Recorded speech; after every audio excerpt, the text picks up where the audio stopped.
ចេញក្បាលវីដេអូនៅក្នុងព្រៃនេះទៅច្រឡំថាដើរផ្សងព្រេងអីទៅបងប្អូនតាមពិតមិនមែនទេមកអាំងត្រីហូបធម្មតាហើយថ្ងៃនេះមកលេងភ្នំក៏បានជួបនៅត្រីស្រែមួយប៉ុណ្ណានៃបងប្អូន1 គីឡូហើយត្រីស្រែនេះដែរដោយសារតែខ្ញុំទៅតែទិញមកពីផ្សារអស់ចំនួន10000រៀលអញ្ចឹងណាហើយមូលហេតុដោយសារតែខ្ញុំទិញត្រីមកពីផ្សារនេះដោយសារតែនៅភ្នំគឺអត់មានត្រីទេបងប្អូនព្រោះមិនដែលមានត្រីឯណាមិននៅដល់លើភ្នំទេបងប្អូនព្រោះថាបើលើភ្នំមានត្រីមែនបងប្អូនយើងប្រហែលជាលែងទិញត្រីនៅផ្សារអស់ហើយប្រហែលជាមកឡើងនៅចាប់លើភ្នំទាំងអស់គ្នាហើយមើលទៅហើយនេះជាសកម្មភាពកាប់អស់កាច់អស់អញ្ចឹងណាបានត្រីស្រែដែលទៅទិញមកពីផ្សារថ្មីអញ្ចឹងណាមានរសជាតិឆ្ងាញ់បើហូបនៅផ្ទះក៏អត់ឆ្ងាញ់ដែរបងប្អូនបានតែហូបនៅព្រៃអញ្ចឹងទេបានជាតិហើយបើបានតិចមកយួរទៀតរត់តែអែមហើយសម្រាប់ភ្នំនេះមិនទៅណាឆ្ងាយទេបងប្អូនគឺជាភ្នំចិត្តផ្ទះប្រហែលជា3 4ទៅ5 គីឡូអីអញ្ចឹងទេហើយភ្នំនេះដែរគឺនៅស្ថិតនៅភ្នំស្រង់ស្រុកកងសីខេត្តកំពង់ស្ពឺនឹងឯងហើយសម្រាប់ភ្នំនេះបើសម្រាប់អ្នកនៅភ្នំពេញប្រហែលជាស្គាល់ច្បាស់ព្រោះថាភ្នំនេះមើលភ្នំពេញមកឃើញច្បាស់ហើយនេះគឺជាសកម្មភាពដ៏ខុសខើរបស់ខ្ញុំផងដែរដែលយកអាស័យមក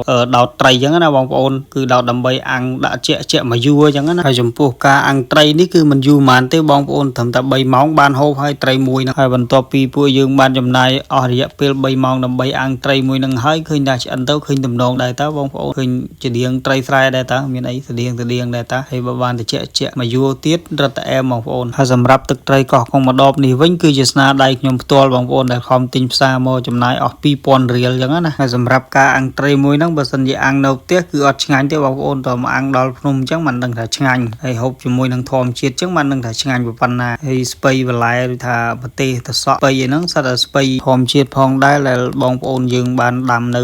ជើងភ្នំនៅចកាគាត់ដាំបានលក់រាល់ថ្ងៃអញ្ចឹងណាហើយវីដេអូនេះដែរក៏សូមអរគុណបងប្អូនដែលបានតាមដានតាំងពីដើមរហូតដល់ចប់សូមកុំភ្លេច follow និង like ម្នាក់មួយផងបងប្អូនអរគុណសម្រាប់ការតាមដានផងដែរ